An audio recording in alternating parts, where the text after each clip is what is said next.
Hello, कैसे हैं आप सब? उम्मीद करता हूँ आप सब बहुत अच्छे होंगे और आपकी पढ़ाई भी बहुत अच्छे से चल रही होगी। चलिए, सबसे पहले हम चित्र समझते हैं। देखते हैं जो संयुक्त सूक्ष्मदर्शी होता है। तो सबसे पहले सूक्ष्मदर्शी होता क्या है? सूक्ष्मदर्शी एक प्रकार का प्रकाशिक यंत्र होता है जिसकी सहायता से हम क्या करते हैं, छोटी-छोटी वस्तुओं को बहुत बड़े आकार में देखते हैं। ठीक। सूक्ष्मदर्शी दो प्रकार का होता है, एक सरल सूक्ष्मदर्शी होता है, एक संयुक्त सूक्ष्मदर्शी होता है।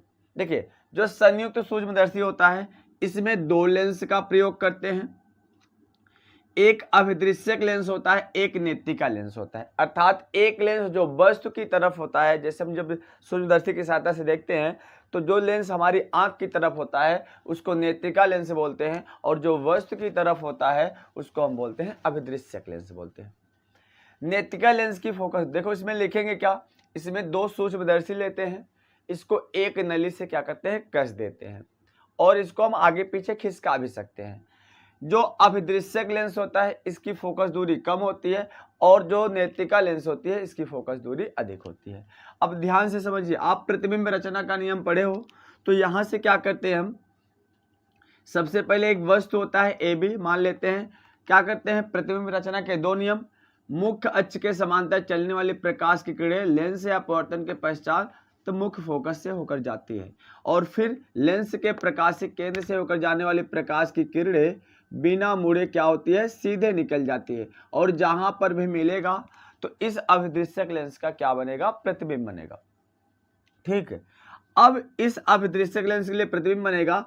अब इसके लिए वस्तु हो गया, नेत्रिका लेंस के लिए देखो अभिदृश्यक लेंस के लिए प्रतिबिंब की दूरी हो गया, अब यहाँ से वस्तु हो गया, फिर मुख्य अक्ष के समांतर चलने वाली प्रकाश की किरणें लेंस से अपवर्तन के पश्चात मुख्य फोकस से होकर जाती है, और प्रकाशिक केंद्र से होकर जाने वाली प्रकाश किरणें बिना मुड़े क्या होती है, सीधे निकल जाती है। क्योंकि मुख्य अक्ष के वो समांतर है, कहीं जाकर अनंत पर मिलेगी, इसलिए इसको हम पीछे बढ़ा देते हैं, मान लेते हैं पी के ऊपर इसका आवर्धित और बड़ा प्रतिबिंब प्राप्त होता है। ठीक, इसके बीच कोण मान लेते हैं अल्फा। अल्फा क्या है, अस्पष्ट दृष्टि की न्यूनतम दूरी पर बना दर्शन कोण, और बीटा क्या है, अंतिम प्रतिबिंब द्वारा बना दर्शन कोण। और इस ऑब्जेक्ट को यू मान लेते हैं, नेत्रिका लेंस के प्रकाशिक केंद्र को क्या मान लेते हैं, ई। इतनी बातें समझ में आई सबको? इतना चीज आपको लिखना होगा। चलिए, हमें पता है आवर्धन क्षमता बराबर क्या होता है, आवर्धन क्षमता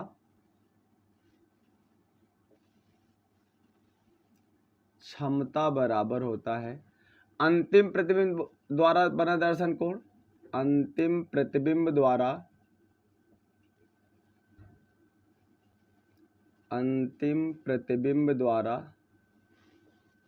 बना दर्शन कोण,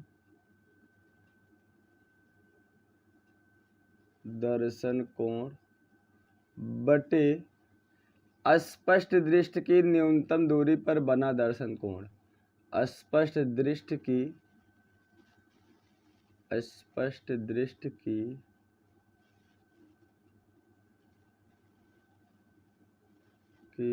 न्यूनतम दूरी पर बना दर्शन कोण।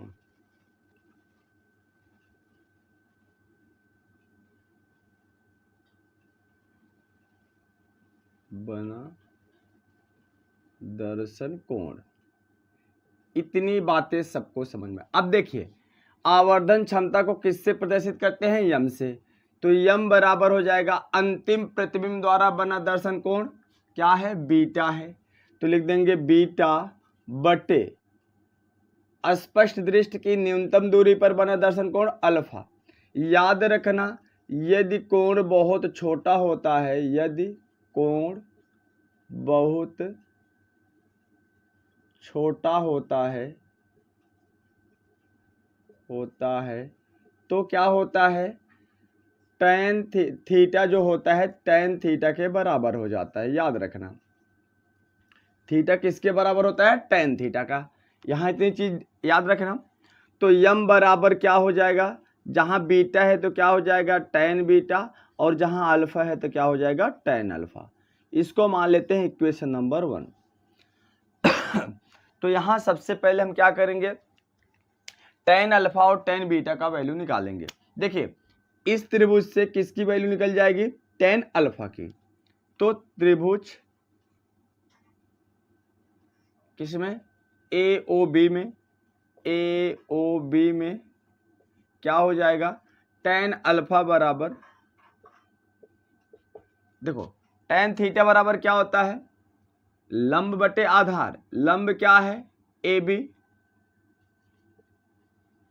देखिए यही तो लंब है ना, देखो कोण के सामने भुजा लंब होती है, लंब AB है, आधार क्या है OB। तो AB बटे क्या हो जाएगा OB। और उसी प्रकार से tan बीटा निकालेंगे इस त्रिभुज में, A dash E B dash में। तो त्रिभुज A dash O B dash में tan बीटा बराबर हो जाएगा क्या, देखो कोण के सामने भुजा लंब, तो क्या हो जाएगा A डैश B डैश अपान कितना हो जाएगा EB डैश, आधार क्या है EB डैश। अब tan अल्फा और tan बीटा का मान रख दो समीकरण 1 में, tan अल्फा व tan बीटा का मान, यही याद रखना, यम बराबर बीटा बटे अल्फा, यदि कोण बहुत छोटा होता है थीटा tan थीटा के बराबर होता है tan बीटा बटे tan अल्फा। तो हमें क्या करना है, tan अल्फा और tan बीटा का मान रखना है। ऐसे आप दूरदर्शी में भी ऐसे करेंगे, सेम यही फार्मूला लगेगा, फिर tan अल्फा tan बीटा निकाल के रख देना बस। का मान समीकरण 1 में रखने पर, समीकरण 1 में रखने पर रख दीजिए। देखिए तो क्या हो जाएगा, तो यम बराबर tan बीटा, देखो tan बीटा का वैल्यू क्या है A dash B dash upon EB dash, देखो बटे में होगा। अगर देखो फ्रैक्शन का डिवाइड होता है तो इसको हम मल्टीप्लाई लिखेंगे, तो दूसरे वाला का अंश हर हो जाएगा, हर क्या हो जाएगा अंश, तो OB कहाँ चला जाएगा ऊपर। देखो हम लिख दे रहे हैं फिर से एक बार, देखो तो अपान क्या हो जाएगा tan अल्फा AB अपान क्या हो जाएगा OB।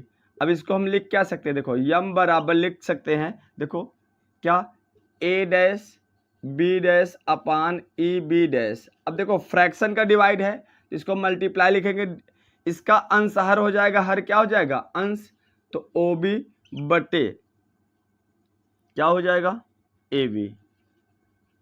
ये इसको हम ऐसे लिख सकते हैं, यम बराबर A dash B dash upon AB into OB upon EB dash. इसको मान लेते हैं समीकरण नंबर 2।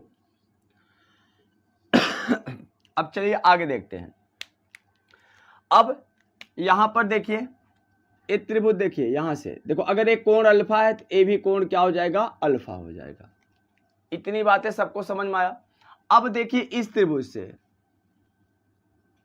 ए त्रिभुज और ए त्रिभुज दोनों कैसे त्रिभुज हैं, बता सकता है कोई, कमेंट करके बताओ कौन सा त्रिभुज है, समरूप त्रिभुज। जानते हो ना, जब दो त्रिभुज, देखो ए 90 अंश ए भी 90 अंश, दो एक कोण बराबर है, दूसरा देखो अगर ए अल्फा तो ए भी अल्फा। अगर किसी दो त्रिभुज के दो कोण बराबर हो तो तीसरा तो दो भुजा भी बराबर होगी, तो कैसा त्रिभुज होगा, समरूप त्रिभुज। तो कौन सा त्रिभुज है, देखो समरूप त्रिभुज। समरूप त्रिभुज कौन कौन सा, AOB व त्रिभुज क्या A डैश OB डैश में। ठीक है, अब देखो क्या हो जाएगा, समरूप त्रिभुज का खासियत क्या होता है कि भुजा अनुपातिक होती है, अर्थात दोनों त्रिभुज का भुजा क्या होती है अनुपातिक। अनुपातिक माने पहले त्रिभुज का लंब, तो पहले त्रिभुज का लंब, तो हम इसको पहला त्रिभुज मान लेते हैं, क्या हो जाएगा ए, क्योंकि इस रूप में लाएंगे, इस रूप में देखो A डैश B डैश के रूप में, तो पहले इसको लिखेंगे, क्या हो जाएगा A डैश B डैश पहले त्रिभुज का लंब बटे दूसरे त्रिभुज का लंब, क्या हो जाएगा AB। देखो भुजा अनुपातिक का मतलब क्या होगा, पहले त्रिभुज का लंब बटे दूसरे त्रिभुज का लंब बराबर पहले त्रिभुज का आधार बटे दूसरे त्रिभुज का आधार। अगर इसको हम पहला त्रिभुज इसको दूसरा मानते हैं, तो देखो पहले त्रिभुज का लंब क्या हो जाएगा A डैश B डैश अपान दूसरे त्रिभुज का लंब क्या हो जाएगा AB। ठीक, बराबर किसके हो जाएगा, दूसरे त्रिभुज का। देखो पहले त्रिभुज का आधार, आधार क्या है, ओ बी डैश, ठीक बटे दूसरे त्रिभुज का आधार तो क्या है, ओ बी है। इतनी बातें सबको समझ में आ गई होगी। देखो यहां पर ओ बी जो है, ओ बी क्या है, स्पष्ट दृष्टि की न्यूनतम दूरी पर बना दर्शन कोण है, सॉरी स्पष्ट दृष्टि की न्यूनतम दूरी है, तो इसको हम डी भी लिख सकते हैं। क्या लिख सकते हो, डी लिख सकते हो। इसको ऐसे रन, अब देखिए इसको मान लो समीकरण नंबर 3। अब देखिए, अब A dash B dash upon A B की वैल्यू रख दो यहां पर। समीकरण 3 से A dash B dash upon A B का मान 2 में रखने पर रख दीजिए तो क्या हो जाएगा, तो m बराबर हो जाएगा A dash B dash, sorry A dash B dash upon A B का स्थान पे क्या हो जाएगा, O B dash upon O B into D upon E B dash. क्योंकि आपको पता है सभी दूरियां कहाँ से मापी जाती है, प्रकाशिक केंद्र से, इसलिए उसी रूप में हमें बनाना होगा। ठीक, अब यहां से आपको पता है क्या होता है कि जो ओ बी डैश है, ओ बी डैश का मतलब ओ से बी डैश की दूरी क्या है, प्रतिबिंब की दूरी, तो मैंने अभिदृश्यक लेंस के प्रतिबिंब की दूरी है, तो इसको भी ओ से प्रदर्शित करेंगे। ओ बी क्या है, ओ बी अभिदृश्यक लेंस से वस्तु की दूरी, इसको माइनस यू ओ से प्रदर्शित करेंगे। ई बी डैश, देखो ई बी डैश ये क्या है, वस्तु की दूरी है, किसके लिए, नेत्रिका लेंस के लिए, तो ई बी डैश बराबर क्या हो जाएगा, माइनस, क्योंकि सभी दूरियां आपतित किरण के विपरीत दिशा में माप रहे हैं, इसलिए सभी को ऋणात्मक लेंगे, तो क्या हो जाएगा माइनस यू ई। ठीक, इतनी बातें समझ में आई। अब वैल्यू उठा कर रख दो, इसको मान लेते हैं समीकरण नंबर 4। सभी मान 4 में रखने पर, सभी मान 4 में रखने पर रख दीजिए तो क्या हो जाएगा, तो यम बराबर हो जाएगा, देखिए ओ बी डैश की जगह पर कितना हो जाएगा, minus V O upon O B की जगह क्या हो जाएगा, माइनस यू ओ इंटू डी बटे यू ई, माइनस यू ई।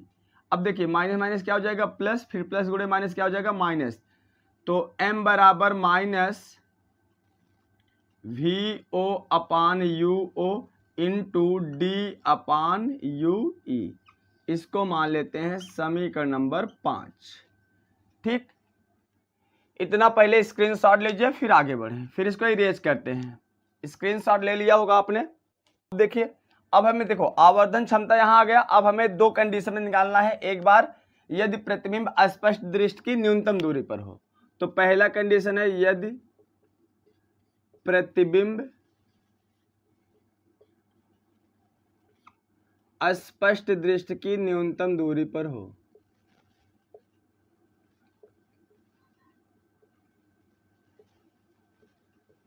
न्यूनतम दूरी पर हो तो देखो लेंस का सूत्र क्या होता है, लेंस के सूत्र से, लेंस का सूत्र होता है 1/f बराबर 1/v माइनस 1/u। देखो 1/f क्या हो जाएगा 1/fe, ध्यान से समझना, तो क्या हो जाएगा 1/fe बराबर 1/v। देखो क्योंकि प्रतिबिंब कहां पर बन रहा है, प्रतिबिंब कहां पर बन रहा है, डी पर बन रहा है, स्पष्ट दृष्टि की न्यूनतम दूरी पर, तो v किसके बराबर हो जाएगा, d के बराबर हो जाएगा, और u किसके बराबर हो जाएगा, माइनस यू ई के बराबर हो जाएगा। तो ठीक, तो यहां से क्या हो जाएगा 1/v की जगह पर क्या हो जाएगा d minus minus plus 1/u ई। इतनी बातें समझ में आ गई। अब हमें बनाना है क्या, डी अपान, क्योंकि हमें देखो यहाँ पर देखो समीकरण 5 में देखिए डी बटे यू ई के रूप में है, और यहाँ पर क्या है देखो v किसके बराबर होगा, माइनस डी, सॉरी यहाँ पर तो क्या हो जाएगा माइनस। तो देखो एक किसके बराबर है, देखो यहाँ पर समझिए किसके बराबर, देखो इसको हमें d बटे यू ई करना है, तो यहाँ पर क्या है 1 बटे यू ई। अगर हम दोनों पक्षों में d से क्या कर दें मल्टीप्लाई, तो दोनों पक्षों में d से गुणा करने पर, दोनों पक्षों में d से गुणा करने पर, आपको यही याद रखना है जब कभी भी स्पष्ट दृष्टि की न्यूनतम दूरी पर हो तो v माइनस डी के बराबर होगा u माइनस यू ई के बराबर होगा।